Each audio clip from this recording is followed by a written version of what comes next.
I want to welcome you to Dream Chasers Radio with me, your host, Yaya Diamond. What's up, peoples? How you Woohoo! doing? Oh my gosh, this is such a great day. Am I right? This is such a great day. I mean, okay. I got a great interview today for you guys. And it's an author. You guys know I love authors. And as a matter of fact, I think she likes education and being an author because educators love educating. And I'm just going to go ahead and bring her on here. I know it's kind of funny, but I'm like looking at it going, you know what? I'm just in love with writing and authors and the creativity that goes into it. And I'm sure that JJ is the same. Welcome to the show. Thank you very much. It's my pleasure and honor to be here, and it's starting out to be a great day. Awesome. Awesome. So tell us about yourself, girlfriend. I am a mother, grandmother, great grandmother. I am a teacher. I am a Bible study teacher. I also run a little outreach band with Christian music that we go around the nursing homes and entertain. Something I inherited from my parents who had a band when they were around, and I performed with them too. It's been Oh, a great journey so far, and one of my passions is writing. So I'm really excited to be here to share about my book, Peppered Bullies Beware. that's right. I mean, okay, so all right. Education. You got into education. You said your parents were in a band, but were they educators? And I mean, kind of how did you get into education? My folks were farmers, and Mm, the closest they got was helping us with our homework and our catechism. They also drove school bus, which I have done also. I subbed for my husband, who was a farmer, for 3 years until I got into full time teaching and also journalism. So I've spent over 15 years in journalism, which also spurred my writing career. wow. Wow. Okay, so journalism. I mean, this is like a journey for you. I mean, I'm loving this. Okay, so parents were in a band, they were farmers. Then you got into education. Your husband's a farmer for the last 3 years, and then you wrote a book. Well, we were farming for over 3 years, but he's driving school bus full time during the school year and a truck driver during the summer for several years. Actually, this is my sixth book that I have published. So Wow.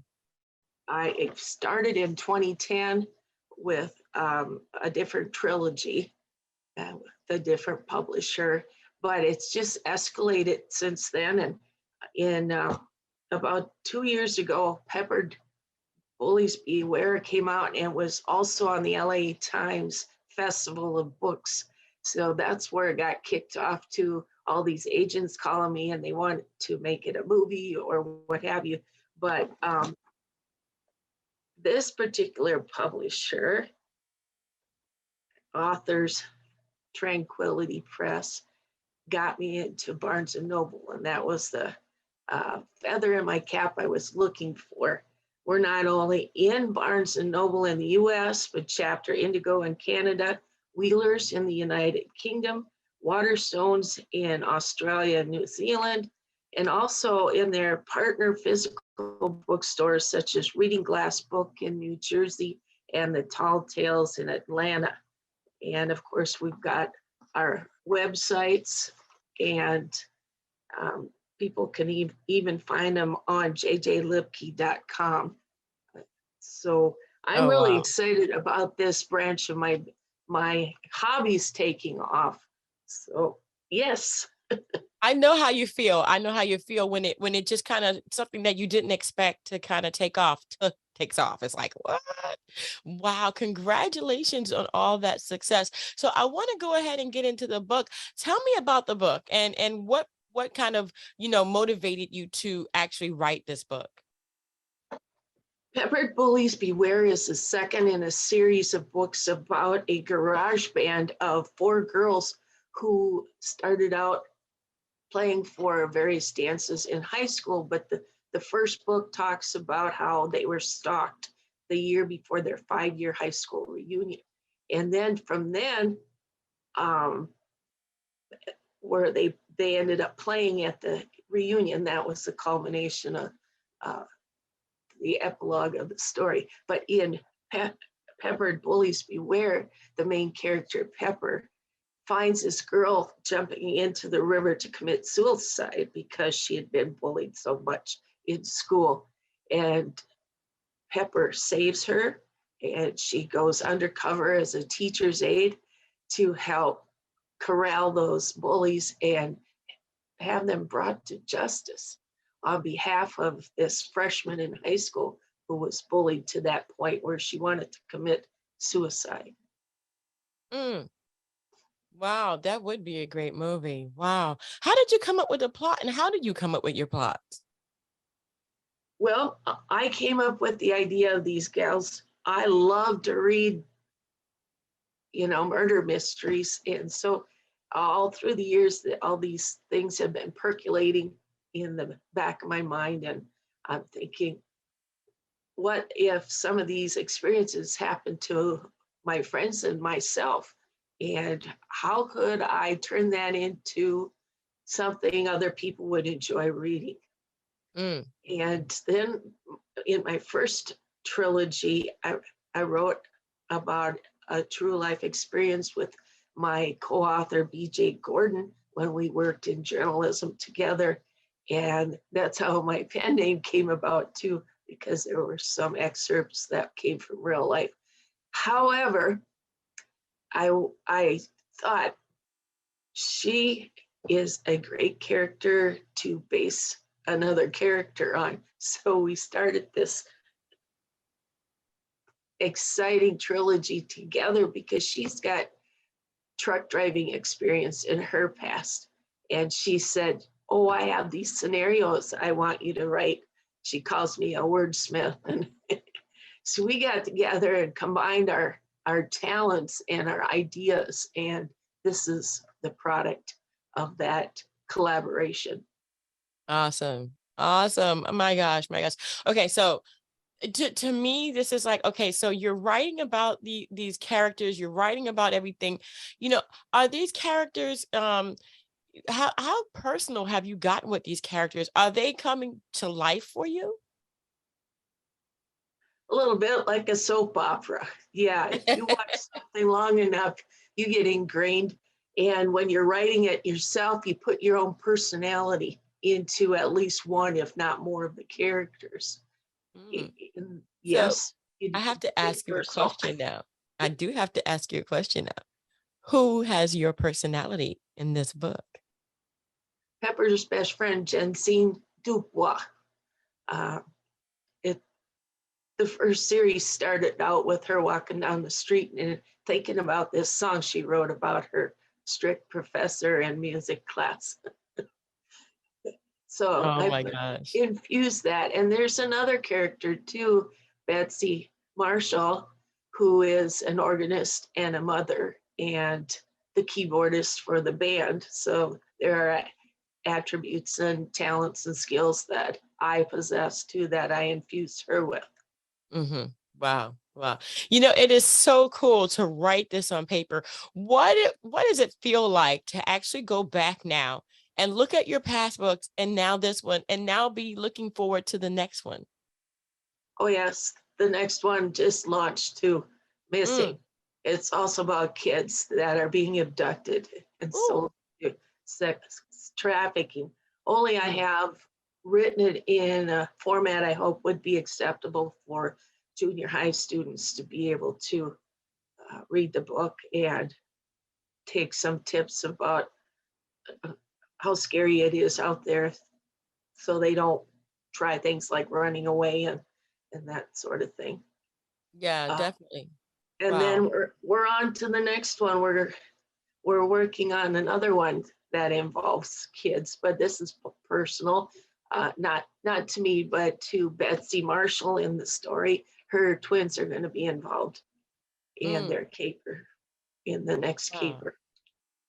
Wow, wow, that is so cool. So, I mean, with all of these books that you have now under your belt and the experience that you have, what was the most, difficult moment for you? being a self-published author, Mm, if at all possible, I recommend going the traditional route and finding your own publisher who will pay you to do the things you do, like mhm. go sit at author tables and pay for your book so they can have the copyright, I guess. Being a self-publisher is an expensive endeavor. Mhm. If you had it to do it again, how would you go about it? I would get that. There's a special authors market book out there that a person could get all these addresses for publishers. And I would have done that sooner, so I could have gone the traditional route. That's one thing I would have done differently. Mm, mm. But you can't go back. So going forward, what have we learned besides going the traditional way? I mean, how would you be able to go the traditional way if you don't even have a book out? There again, they do claim you need an agent to get anywhere. So the first step would be to sell your book. Uh, Theoretically, in their mind, sell them on your book, an agent, and hire an agent. Mm, mm, mm. That's a difficult route, I think, because there's just so many people out there trying to sell their book and so many people got books, Right. you know, maybe going, maybe, I mean, some people may go the route you went and be more difficult, but then get the notoriety and then get picked up. Is that what happened with you? Yes, after the book had been on the LA Times Festival of Books, I had agents calling me, Ah, there you go. but There you go. they were still representing self-publishing companies. However, it was like, yeah, I'm finally getting noticed type thing. And the other thing is just recommend get into all the farmers markets or holiday bazaars or set up your own author's table just to get your word out, and also set up a Facebook page, if not a full-fledged website, to get the word out. Get the word Yeah. out. Yeah, I mean, it's not easy, but it definitely is enjoyable. What do you enjoy about your writing process and being a writer and published writer, mind you? My favorite part is the writing. It's like you can live in your own fantasy land and make things happen. And even if you're a bashful person and don't go out and do things in public, like some of us do, with my band or what have you, or take speaking engagements. But you can sit in your own little world just like people do when they're playing video games. It's but you're in charge. I Right. get I get to say where the story goes. That is so cool. That to me is really, really cool. I want to thank you so much for being on the show. Where can people find you? Where can they find your book? Yes, in the aforementioned bookstores, the online ones are Barnes and Noble in the U.S., Chapter Indigo in Canada, Wheelers in the United Kingdom, Waterstones in Australia and New Zealand, and our partner physical bookstores, the Reading Glass Book in New Jersey and Tall Tales in Atlanta, Georgia. And of course, you can find a wide range of information in social media. I have a new website, and of course, the Amazon Look Inside will be providing information. My website is jjluepke.com, and the JJL are capitalized. So you can even order directly there if you're interested in the book. You can also publish or purchase it with my publishing company, Authors Tranquility Press, available on their website and online bookstore at www.authorstranquilitypress.com. Excuse me, I'll repeat that. www.authorstranquilitypress.com /hashtag. Awesome. Awesome. Well, we're going to go ahead and have some of that information, not all of it, in the description box below. So it'll be easy for you guys to go ahead and get that for yourselves. I am just excited about this whole thing. I'm excited to have you on the show, JJ. Thank you so much for being here. Oh, you're so welcome, and thank you for your gracious time. Have a great day. You Thank too. You too. And thank you guys again so much for tuning in. Don't forget to Dare to Be Different. And don't forget to go in that description box and visit the site and check it out for yourself. If you like murder mysteries and all kind of stuff like I do, and you're going to love this one. Thank you guys again so much. And until next time, guys, bye.